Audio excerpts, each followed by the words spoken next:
Here is a question for today. Before we start, why don't we simplify the inner part first, especially the square root of 1296.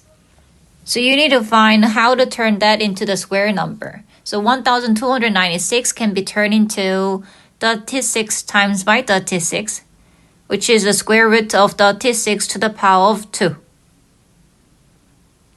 Cancel the third and the square, then we get 36. This is how we simplify the inner part.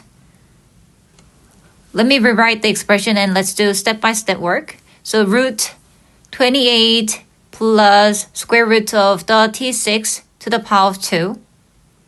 And like we just tried, we can cancel those two. So the answer is square root of 28 plus 36. And let's try to sum them up. Then we get square root of 64. So of course you know how to simplify. Square root of 64 can be turned into square root of 8 to the power of 2. Cancel those two, then the answer is 8. So this is how we simplify the following third expression.